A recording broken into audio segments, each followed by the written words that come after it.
Okay. Hi. Get up. No, okay. First of all, two things. One, how many of you guys were at Hooked here at Plymouth? Okay, when you guys started jumping on stage, I suddenly realized I have PTSD because at night one at Hooked, I caused a riot with a bunch of grade school children and they nearly killed a shark. So that happened. Also too, how many of you guys, when Bryson put down the guitar, I thought he was gonna dive into you. You guys thinking there was a stage dive that was gonna happen? Maybe Friday, I don't know. Maybe if I get going with my lesson, Jacob, can you catch me? No. All right, you guys ever see Dirty Dancing? It's like the lift thing at the end there. I can't recommend that you watch that movie. Anyways, hey, man, what a night. I think it's because we handed out Chick-fil-A cookies. There's one on the stage right here. But you guys were awesome tonight, and we aren't done. We gonna do one more when I'm done, for real? You guys gonna come back up and do another one? All right, sounds good. Hey, let's get into the lesson though. We are doing Catalyst. This is our series from now until camp, which by the way, camp is less than 2 weeks away. All right. If you are not signed up, I've got good news and bad news. Good news, you can still go. Bad news is there are 110 seats on the bus and we've got 101 of them filled. There's 9 spots left. I'm gonna be at Lion on Sunday. If you go to Lion and you haven't signed up, I'm gonna be at Plymouth the next Sunday before we leave. If you haven't signed up, I will have my laptop ready. We want everybody to go. And here's the thing, even if we fill it up, you can just stand on top of the bus. I don't care, we'll get you there somehow, all right? But I'm excited, but Catalyst is what we're talking about, and I'll get right into it. Man, I'm sweating tonight. Like I sweat a lot just because I'm fat, but now I'm sweating because of energy, all right? So last week, my sons, speaking of sweating, my sons were in Miami. And since they went on a vacation together, me and my wife and my daughter, we went out to the movies. And I noticed a lot of people were wearing pink when we showed up at the movie theater. And my wife wouldn't let me, like dad jokes started forming in my brain. And she would not, I desperately wanted to walk up to these 2 guys who were wearing pink suits, head to toe, just walk up to them and be like, hey, what movie are you seeing? And they wouldn't, my wife would not let me do it. And I guess it's fine, but if Barbie has taught me anything in this life, first of all, she has not taught me anything, but if she has taught me anything, it's that with this Barbie movie, we might be done with superhero movies. Here's why I say that. The Barbie movie, how many of you guys have seen the Barbie movie? Has anyone seen it? Some of you? How many guys dressed up and went to see the Barbie movie? Okay, a couple of you. Joey, is your hand up? Yeah. Interesting, okay, all right. The Barbie movie came out. In its opening weekend, it made more money than Guardians of the Galaxy did in its opening weekend, than Ant-Man, than the Spider-Man movie. I think superhero movies might be like on their way out, which stinks for me because I'm a superhero movie guy. I like all of them. And the reason why I bring that up is because as I was thinking about catalysts, and if you're not familiar with science class or weren't here last week, a catalyst is something that is introduced to an environment and it causes change. And I was reminded of a very specific superhero when I was thinking about catalysts. Let's put the first picture on the screen. This guy's name is Bruce Banner. And when gamma rays were introduced into his life, he turned into this guy, the Incredible Hulk. That is what a catalyst is the thing that caused him to change from one thing to another. And it was quick. If you've seen the movies, of course, you know it happens in a matter of seconds. He turns mad, or he gets mad, he turns into the Hulk smash, all that stuff, all right?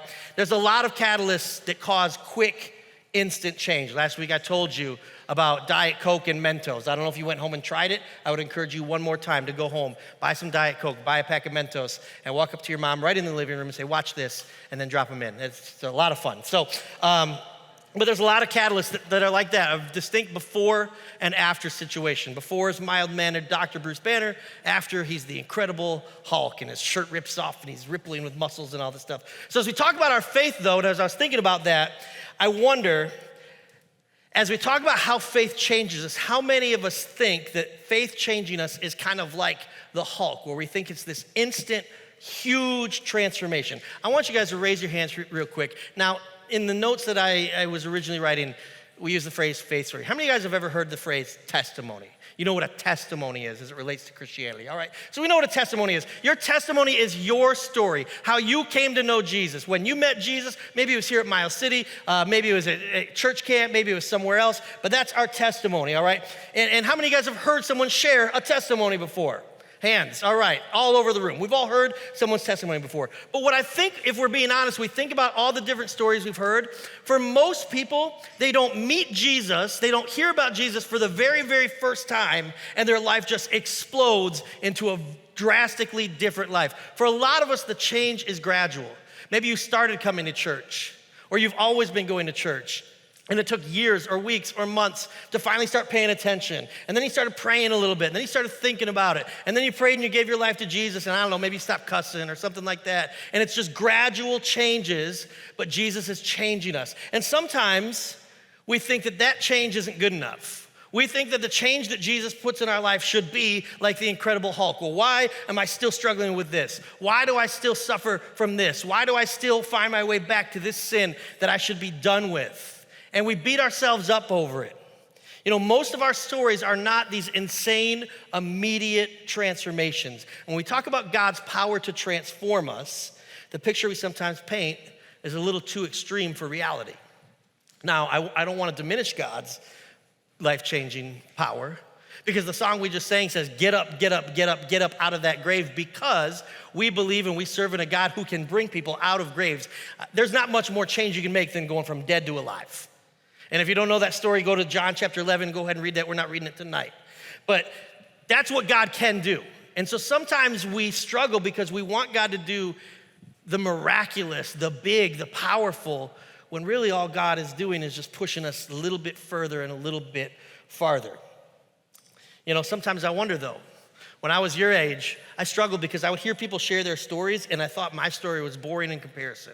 I remember we went to this youth rally where all these different churches came together, and they got this speaker, and he came up and he talked about he had been addicted to drugs, he had been in prison and out of prison, he had been like a car thief, he was in gangs and all this stuff, and God got a hold of his life and God changed his life and he became a pastor and a preacher and all this stuff, and I'm like, that's incredible, and my story sucks compared to that. And I just thought my story was boring because I didn't do all these big, crazy things. But can I tell you, if you ever wondered like that, well, why don't I have these big, crazy events? If anything, it might be a blessing. It's good that you haven't gone to jail. It's good that you haven't had to hit such lows that God picked you up out of that pit. For some people, dropping Jesus into their life seems like it results in an obvious and immediate change, but for a lot of us, it's not obvious, it's not immediate, and it's slow, but it's still change, and that's what we need to talk about. You know, I've been following Jesus for 26 years. Jesus said in John chapter 3 that to know him, we must be born again. What that means is when you place your faith in Jesus Christ, I believe that you have a second birthday. I call it my spiritual birthday. I know when I got saved. I remember it. You might remember the date. You might not. You might say, oh, I was a little kid. That's cool. Whatever. You don't have to know the date. I do. July 10th, 1997 is when I gave my life to Jesus Christ. I was at summer camp, just like we're getting ready to go to in a couple weeks. I was a senior in high school. I was sick of it. I was done playing games. I was a fake for a couple years, and I said, you know what? Enough. I went and found a counselor. I asked him to pray with me, and I gave Jesus my life right then and there. I've been a Jesus follower for over 26 years now. Can I tell you something? It has not always been perfect. It has not always been this close relationship with me and Jesus. From that day, it hasn't felt like Jesus is right by my side. There are times when he feels distant to me. There are times when it feels like God is far away. There are times when I've prayed and I haven't got the answer I've wanted. And there are times that you might be in right now where you feel like, yeah, you're in church, you see everybody else jumping up and down, and you don't get it because it's like, well, I don't feel that way. Why is everyone else so excited about something I'm not excited about? And there might be times in your life where you feel like God is distant, where you don't feel close to him. What I would tell you first is that God is closer than you think that he is. Just because you don't feel him doesn't mean he's not there. But also, we go through times like that. I don't know what your faith is right now. Maybe you are on fire for Jesus. If so, keep it up. Maybe you don't know Jesus tonight. If so, I'd love to talk to you one-on-one. Or maybe you're here tonight and you say, you know what, my faith is not where it should be, and I just don't feel God in my life. If that's where you're at, just keep listening. If you've ever wanted to have a relationship with God, or how you can really know God is real, or what to do when God feels distant, you're not alone, all right? And not just alone in this room, alone when we open up the Bible. Alone when we read the scriptures, we see people who we think of as heroes and mighty warriors of the faith, and they still struggle too. Last week we talked about the hall of faith in Hebrews chapter 11. We're gonna stay in Hebrews tonight, a book that has a lot to say about faith, because holding on to our faith can feel pretty difficult when we feel far from God. I wanna show you a passage in Hebrews that has something to say about that. Hebrews chapter 4, verse 14 says, "So then, since we have a great high priest who has entered heaven, Jesus, the Son of God, let us hold firmly to what we believe." So I put two parts of that in yellow. High priest, hold firmly. Let's talk about the second part first. The Bible is saying, hold firmly to what you believe. That's pretty obvious. We're not gonna spend a whole lot of time on that, other than if you feel like your faith is slipping, hold on tight. Even if you can only find a little bit of it, grab it and hold on tight. Hold on tight to your faith. I think that should make sense to you, right? Like, yeah, okay, hold on to my faith. But what about this high priest part? This is the part that you might read and be like, I don't get that. We have a great high priest. So to understand that, we have to know what it was like for people when the Bible was being written. See, the book of Hebrews wasn't written for you and me in mind. The person who wrote Hebrews didn't say, you know what, 2,000 years from now in Plymouth, Michigan, there's gonna be a crowd of kids that really need to hear this. No, they wrote this for specific people, and we just happened to get to read it. And the specific people they wrote it for were the people of Israel. And I'm gonna lay it out for you a little bit. It's a little bit of a history lesson. Sorry if it's boring. I think it's pretty exciting when we tie it all together though. Throughout much of Israel's history, God communicated with his people through priests, right? And so, when we read high priest, it might not mean a whole lot to us. Maybe if you grew up Catholic, you know priest holds a totally different meaning to you. But to the people who read this at the time, they knew what a high priest was, because in the Old Testament, when God communicated with people, he would use the priests. And there's priests of different levels. There's like entry-level priests, like second level, third level. And the highest position you could get was that of the high priest.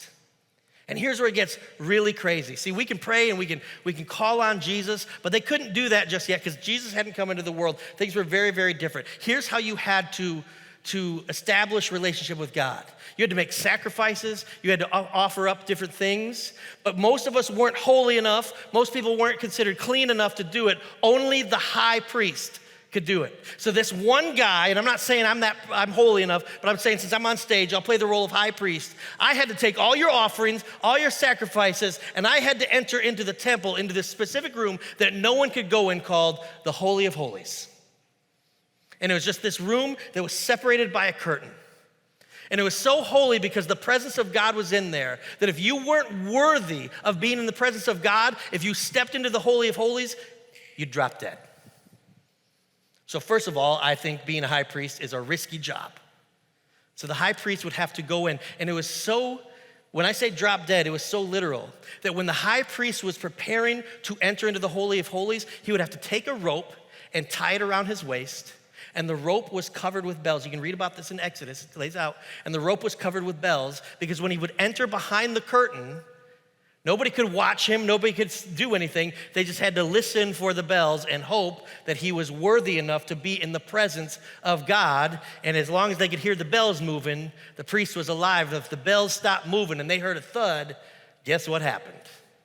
The high priest wasn't holy enough and he's dead. Well, guess what? You can't just walk in and get his body, you're dead too. So they had to use the rope to literally pull him out.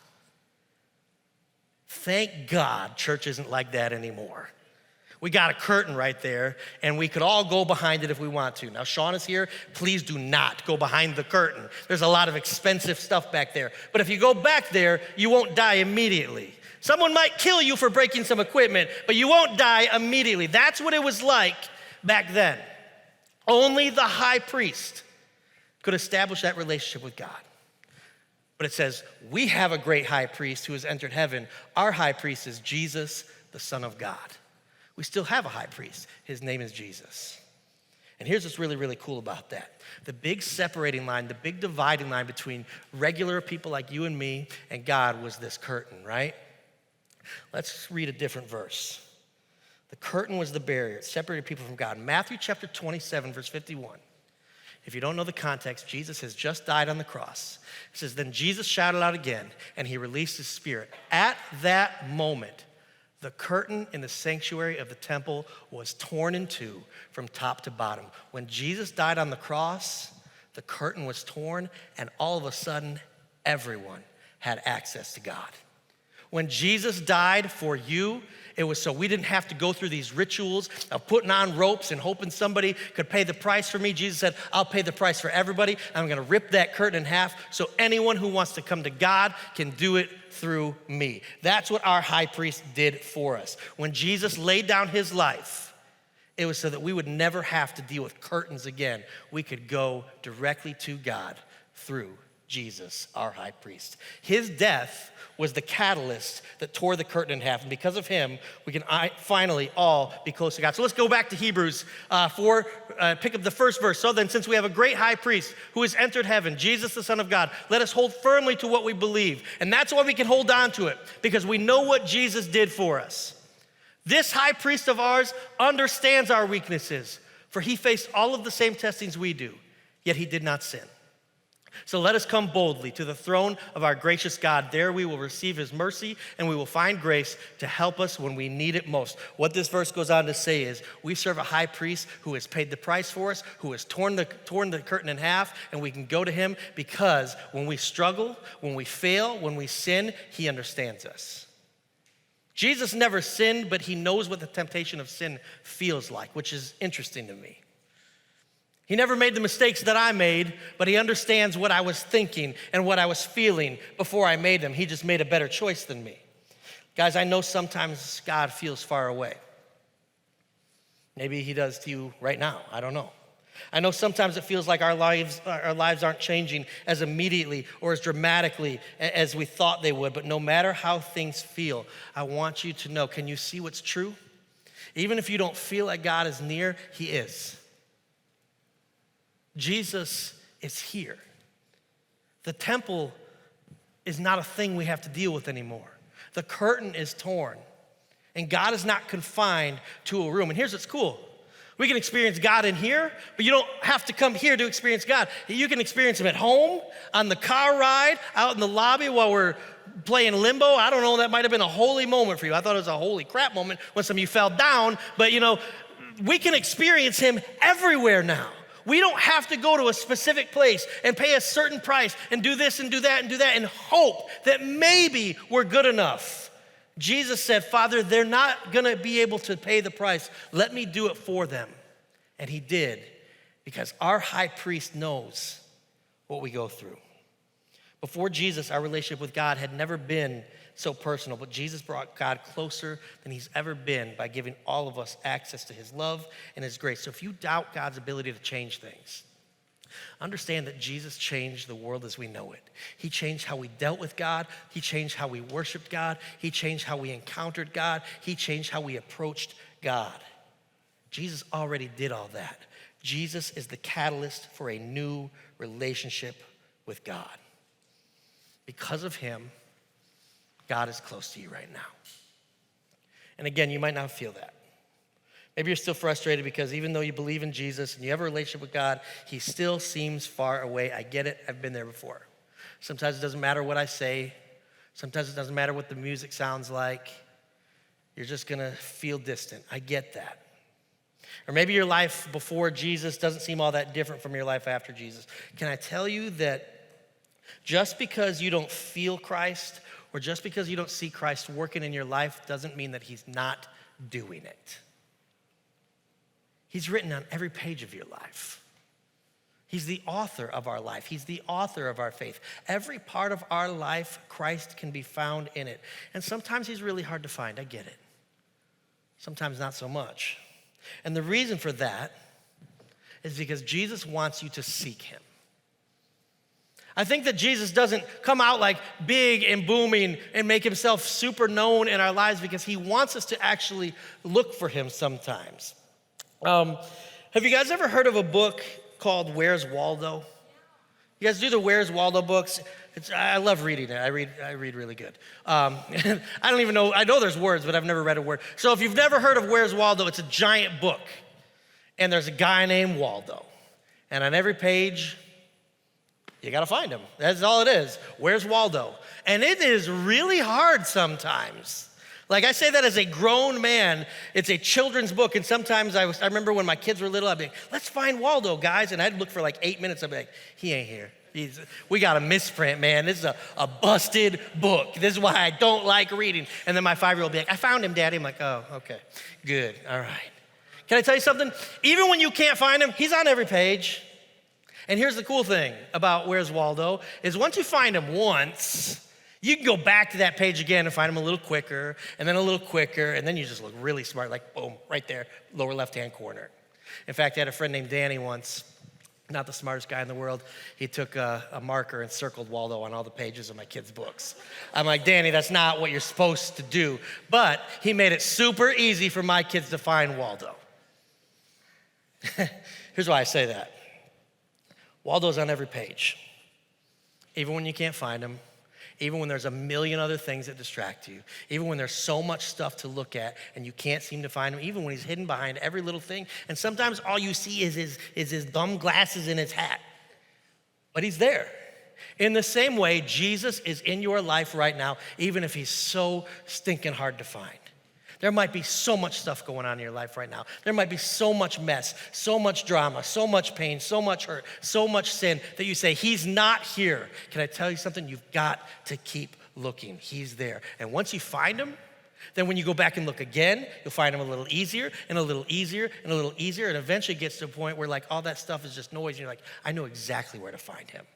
That's what a relationship with Christ looks like. When we say Jesus is the catalyst for a new relationship with God, we mean two things. One, Jesus permanently changed things for everybody. Jesus changed things for the world. But on top of that, Jesus is still changing our relationship with him. And that's a great thing. Sometimes he transforms our lives in big, obvious, incredible Hulk type ways, but most of the time the changes that Jesus makes in our life are small, are subtle, but they're always important. So I want you to take stock of your life tonight. I'm going to close in a word of prayer in just a second. And I want you to consider, where is my life different? Where do I need to see change in my life? Where am I struggling to find change in my life? Take a good look. Picture it like Waldo. You know, your friends, your enemies, your parents, your youth group, it's all on the page, right? The sins that you're struggling with that you just can't seem to get over. The drama that's going on in your life. The nastiness, or the good stuff, it's all there. Can you find Jesus in the mess? Can I tell you something? He's there. You've just got to keep looking because Jesus is our catalyst for a new relationship with God. Do you want a new relationship with God? You've got to go through Jesus. If you're here tonight and you've never done that, I want to tell you it's really, really easy. And the reason why it's easy is not because of how good you are, it's because of how good Jesus is. He did everything for us. He did all the work at the cross when he died a perfect death and paid the price for our sins. And he went into the grave and he stayed dead, he stayed buried for a couple days. And at the third day, he rose again. And when he came out of that tomb, all that sin that he took off of us stayed in the grave. Sin is dead, Jesus is alive. You can clap for that, that's good news. That is great news. You might have sin in your life right now, and you might say, I've got sin that I just keep doing and I can't get rid of. I want you to understand, you're serving a dead God. Serve the living God. His name is Jesus, and you can find him if you keep looking. Do you need a relationship with him for the first time? Find him tonight. Do you need to reset your relationship with him? Do it tonight. Do you need to find him through all the junk? If you need someone to help look, talk to me, talk to a leader, but get it done tonight before we go home. I'm gonna pray, and I guess we're gonna sing some more, all right? And then we're gonna do some announcements after that because we're not done tonight. We've got something else in store for you. Let's pray together. God, we love you so much. We love you because you are our high priest, Jesus. Thank you for tearing the curtain in half so that we don't have to go through all these crazy things. We don't have to put on ropes and bells and make sacrifices and just hope and hope and hope that you're happy with us. Because of you, Jesus, we know that you love us. We know that we are forgiven. We know that you offer grace. We know that you offer mercy. God, I ask you right now to speak to the hearts of any student who might not know that. Speak to the hearts of the kids right now who need to know they're forgiven for what they're doing. Speak to the kids right now who need to know you're there because they can't shake the thoughts in their mind. because depression, anxiety, sin, shame looms large. They're not seeing you, Jesus. Show yourself to them tonight. God, we ask you to show us who you are in Jesus and move us towards you. Help us find you in the mess of our life, in the busyness of our life, and in the center of the pages of every chapter of our life. Let us find you. We thank you, we love you, and we offer up these praises to you. In your name, Jesus, amen.